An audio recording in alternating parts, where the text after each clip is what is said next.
ಹೊಸಕೋಟೆ ತಾಲೂಕಿನ ದೇವನಗುಂದಿ ಕ್ರಾಸ್ ಬಳಿ ಇರುವ ಶೃಂಗ ಇಂಟರ್ನ್ಯಾಷನಲ್ ಶಾಲೆ ಆವರಣದಲ್ಲಿ ಇತ್ತೀಚೆಗೆ ರಾಜ್ಯ ಮಟ್ಟದ ರ್ಯಾಪಿಡ್ ಹಾಗೂ ಬ್ಲಿಟ್ಜ್ ಚೆಸ್ ಪಂದ್ಯಾವಳಿ ಕಾರ್ಯಕ್ರಮವನ್ನು ಏರ್ಪಡಿಸಲಾಗಿದ್ದು, ಇಲ್ಲಿ ಪ್ರಥಮ ಸ್ಥಾನ ಪಡೆದ ಮಂಗಳೂರಿನ ಶರಣ್ ರಾವ್ ಹಾಗೂ ದ್ವಿತೀಯ ಸ್ಥಾನ ಪಡೆದ ಮೈಸೂರಿನ ಬಾಲಕಿಶನ್ ಅವರು ರಾಷ್ಟ್ರಮಟ್ಟಕ್ಕೆ ತಲುಪುವ ಅವಕಾಶ ಕಲ್ಪಿಸಿಕೊಂಡಿದ್ದು, ಶೃಂಗ ಶಾಲೆ ಪ್ರಾಂಶುಪಾಲೆ ಅನು ರೆಡ್ಡಿ, ರಾಜು ರೆಡ್ಡಿ, ಜನಸಂಘದ ನಿರ್ದೇಶಕರಾದ Muthsandra MA Krishnareddy, chess association Bengaluru ಜಿಲ್ಲಾ ಕಾರ್ಯದರ್ಶಿ ಎ ಚಿದಾನಂದ್, ಶೃಂಗ ಶಾಲೆಯ ಕಾರ್ಯದರ್ಶಿ ಪ್ರಕಾಶ್ ಸೇರಿದಂತೆ ಇತರೆ ಗಣ್ಯರು ಮಕ್ಕಳನ್ನು ಅಭಿನಂದಿಸಿದ್ದಾರೆ. 2025 ಫೆಬ್ರವರಿ 23ರಿಂದ 25ರವರೆಗೆ ನಡೆಯಲಿರುವ ನ್ಯಾಷನಲ್ ಬ್ಲಿಟ್ಜ್ ಚೆಸ್ ಚಾಂಪಿಯನ್ಶಿಪ್ನಲ್ಲಿ ಭಾಗವಹಿಸಲಾಗಿದ್ದು, ಶರಣ್ ರಾವ್ ಅವರಿಗೆ 30,000 ನಗದು ಮತ್ತು ಟ್ರೋಫಿ, ಬಾಲಕಿಶನ್ಗೆ 24,000 ನಗದು ಮತ್ತು ಟ್ರೋಫಿಯನ್ನ ಶೃಂಗ ಇಂಟರ್ನ್ಯಾಷನಲ್ ಶಾಲೆಯ ಪ್ರಾಂಶುಪಾಲೆ ಅನು Reddy,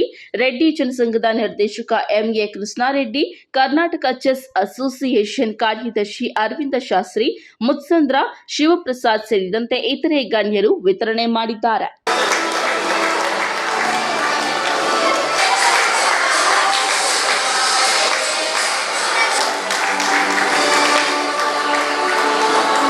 Good evening to all the parents and the students who are present here. Hold on your excitement for a few more minutes, and I would like to give a warm welcome to all the dignitaries present for this chess competition. Last year, I hope all the parents, during the daytime, there was a projector which was projected there in the seminar hall below this auditorium. Few parents I was seeing, everybody were telling, see me there. Last year I was here. Students showing the parents, Papa, see how I was playing last year. So last year also I was telling Chidanand sir, every time I was in a confusion where, sir, in this generation where all the students, all the children hold their smartphones and sit with their parents, Papa, see this, I have shooted him, I have killed him, this Fruit Ninja, that Candy Crush, all these generation kids, I see playing different online games. I was every time questioning Chidanand sir, will chess really work out in this generation where all kids are addicted to smartphones? Last year there was somewhere around 400-450 participants for both the days. But this year I was literally shocked. Yesterday around 370 participants and today it is more than 360 participants. So overall it is growing year by year. So this year we are seeing almost above 700 participants. ಗುಜರಾತ್ಗೆ ಇಂಥ ಅವಕಾಶ ಸಿಗೋದೇ ಕಷ್ಟ. ನಮ್ಮ ಚಿದಾನಂದ್ಗೆ ಈ ದೃಷ್ಟಿಯಿಂದ ಗುಜರಾತ್ ಕಳಿಸ್ತಾ ಇದ್ದೀನಿ, ಹೋಗ್ಬೇಕು ಅಂತ ಹೇಳ್ತಾ ಇದ್ರು.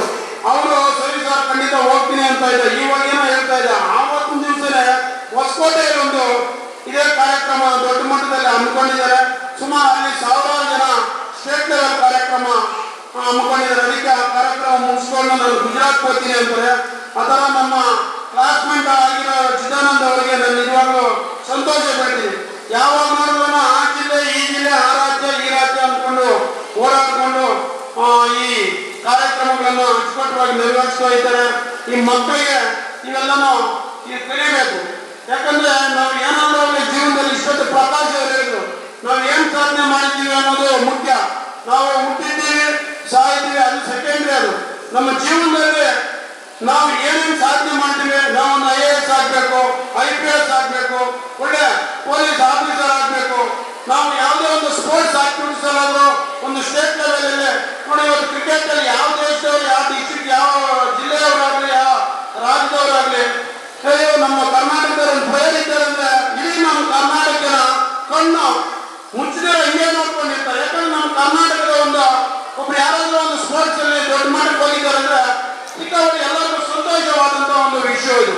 ಅದಕ್ಕೆ ನಿಮ್ಮ ಮಕ್ಕಳಾಗಲಿ, ನಿಮ್ಮ ಮಕ್ಕಳಿಗೆ ನಾನು ಮತ್ತೊಮ್ಮೆ ಹೇಳ್ತಾ ಇದ್ದಾರೆ, ದಯವಿಟ್ಟು ಯಾವುದಾದ್ರೂ ಒಂದು ಸ್ಪೋರ್ಟ್ಸ್ ಅಲ್ಲಿ ನೀವು ದೊಡ್ಡ ಮಟ್ಟಕ್ಕೆ ಹೋಗಿ ಒಳ್ಳೆ ನಮ್ಮ ಕರ್ನಾಟಕ ಒಂದು ಹೆಸರನ್ನು ತಗೊಂಡ್ ಬಂದ್ರೆ ನಮಗೆ ಸಂತೋಷ ಆಗ್ತದೆ. ಈ ನಮ್ಮ ಶೃಂಗಾರ್ ಸ್ಕೂಲ್ ಅವರು ಕರೆಸಿ ನನ್ನನ್ನು ಮಾತಾಡೋ ಅವಕಾಶ ಕೊಟ್ಟಂತ ಅವರು, ನಮ್ಮ ಚೆಸ್ ಅವರ ನಮ್ಮ ಎಲ್ಲ ನಿರ್ದೇಶಕರು, ನಮ್ಮ ಎಲ್ಲರಿಗೂ ಮತ್ತೊಮ್ಮೆ ನಾನು ಅಭಿನಂದನೆ ಸಲ್ಲಿಸ್ತಾ ಇದ್ದೇನೆ. ಜೈ ಹಿಂದ್, ಜೈ ಕರ್ನಾಟಕ. ಒಂದು ಪಕ್ಷಿ ಹುಲ್ಲುಕಟ್ಟಿನ ಅಲ್ಲಿಂದ ಇಲ್ಲಿಂದ ಎತ್ಕೊಂಡ್ಬಂದು ಒಂದು ಕೂಡು ಕಟ್ಕೊಳ್ಳುತ್ತೆ. ಮರದ ಮೇಲೆ ಕೂಡು ಕುತ್ಕೊಂಡಿರುತ್ತೆ. ಅವಾಗ ಮಳೆ ಬರುತ್ತೆ ಲೈಟಾಗಿ. ಒಂದು ಕೋತಿ ಬಂದು ಆ ಪಕ್ಷಿ ಕೂಡು ಪಕ್ಕದಲ್ಲಿ ಕುತ್ಕೊಂಡಿರುತ್ತೆ, ನೆನೀತಾ ಇರುತ್ತೆ ಮಳೆಗೆ. ಅವಾಗ ಪಕ್ಷಿ ಕೇಳುತ್ತೆ, ನನಗೆ ಕೈ ಇಲ್ಲ ಕಾಲಿಲ್ಲ, ನಾನು ಈ ಗೂಡು ಕಟ್ಕೊಂಡಿದ್ದೀನಿ ಚೆನ್ನಾಗಿ, ನಿನ್ ಕೈ ಕಾಲೆಲ್ಲ ಚೆನ್ನಾಗಿದೆ, ದೇಹದಲ್ಲಿ ಶಕ್ತಿ ಇದೆ, ನಿನ್ ಕೈಯಲ್ಲಿ ಒಂದು ಗೂಡು ಕಟ್ಟಕ್ಕಾಗಲ್ಲ ಅಂತ ನಗ್ತಾ ಇರುತ್ತೆ. ಇಲ್ಲಪ್ಪ ನಾನು ಗೂಡು ಕಟ್ಟಕ್ ಬರಲ್ಲ ಅಂತ ಹೇಳುತ್ತೆ ಕೋತಿ. ಅವಾಗ ಅದನ್ನ ನೋಡಿ ನಗ್ತಾ ಇರುತ್ತೆ ಪಕ್ಷಿ, ನಿನ್ ಕೈಯಲ್ಲಿ ಒಂದು ಗೂಡು ಕಟ್ಟಕ್ಕೂ ಬರಲ್ಲ, ನಿನ್ಗೆ ಏನ್ ಈ ಶಕ್ತಿ ಅಂತ ನಗ್ತಾ ಇರುತ್ತೆ. ಅವಾಗ ಕೋತಿ, ನಾನು ಗೂಡು ಕಟ್ಟಕ್ ಬರಲ್ಲ, ಅದನ್ನ ಕಿತ್ತಾಕೊಂಡು ಬರುತ್ತೆ ಬೇಕಾದ್ರೆ ಅಂತ ಅದನ್ನ ಕಿತ್ತಾಕೊಡ್ತದೆ. ಆತರ ಪ್ರತಿ ಜೀವಿಗೂ ಅವರದೇ ಆದ ಒಂದು ವೈಶಿಷ್ಟ್ಯತೆ, ಅವರದೇ ಆದ ಒಂದು ಪ್ರಾಮುಖ್ಯತೆ, ಯಾವುದೋ ಒಂದು ಸ್ಕಿಲ್ ಅಲ್ಲಿ ಇದ್ದೇ ಇರುತ್ತೆ. ಇವತ್ತು ವಿಶೇಷವಾಗಿ ಎಲ್ಲ ಶಾಲೆಗಳಲ್ಲಿನೂ ಒಳ್ಳೊಳ್ಳೆ ಮಾರ್ಕ್ಸ್ಗಳು, ನಾವೇ ರ್ಯಾಂಕ್ ಫಸ್ಟ್, ನಾವೇ ಹೆಚ್ಚು ರ್ಯಾಂಕ್ ಕೊಡ್ತಕ್ಕಂಥ ಸ್ಕೂಲ್ ಅಂತ ಆಗಿರ್ಬೋದು. ಆದ್ರೆ ನಾನು ಗರ್ವದಿಂದ ಹೇಳ್ತಾ ಇದ್ದೀನಿ, ಇವತ್ತು ಈ ಭಾಗದಲ್ಲಿ ಶೃಂಗಾ ವಿದ್ಯಾಲಯ ಮತ್ತಷ್ಟು ಪ್ರತಿಭೆಗಳನ್ನ ಗುರುತಿಸಿ ಅದರಲ್ಲಿ ಚೆಸ್ ಅಂತ ಆಟ, ಚೆಸ್ ಅಲ್ಲಿ ಯಾವ ರೀತಿ ನಾವು ಬರೀ ಗೇಮ್ ಆಡೋದು ಅಷ್ಟೇ ಅಲ್ಲ, ಚೆಸ್ ನಲ್ಲಿ ನಾವು ಕಲಿಬೇಕಾದ ಜೀವನದ ಅಂಶವೂ ಸಹ ಬಹಳಷ್ಟಿವೆ. ನಮ್ಮ ಯಾವ ರೀತಿ ರಾಜನನ್ನು ಮತ್ತೊಂದು ತಡೆ ಕರ್ಕೊಂಡೋಗಿ ಅಲ್ಲಿ ಜೈಶಾಲಿ ಮಾಡೋದ್ರ ಜೊತೆ ನಮ್ಮ ಎದುರಾಳಿ ಬರ್ತಕ್ಕಂಥ ಎಲ್ಲ ದಾಳಿಗಳನ್ನು ಎದುರಿಸಿ ಫೇಸ್ ಮಾಡಿ ಮತ್ತೆ ಒಂದು ಗುರಿ ತಲುಪತಕ್ಕಂಥ ಒಂದು ನಾವು ಒಂದು ಅಚೀವ್ಮೆಂಟ್ ಮಾಡೋದಕ್ಕೆ ಸಾಧ್ಯ ಬೇಕಾಗ್ತಕ್ಕಂಥ ಎಲ್ಲ ಕೌಶಲ್ಯ ಸಹ ಈ ಚೆಸ್ ಅಲ್ಲಿ ಇದೆ. ಇವತ್ತು ಈಗ ಸೇರಿರ್ತಕ್ಕಂಥ ಪ್ರತಿಯೊಬ್ಬರು ಮಕ್ಕಳಿಗೆ ಆ ಆಟ ಹೇಳ್ಕೊಡ್ತಾ ಇದ್ದೀರಿ.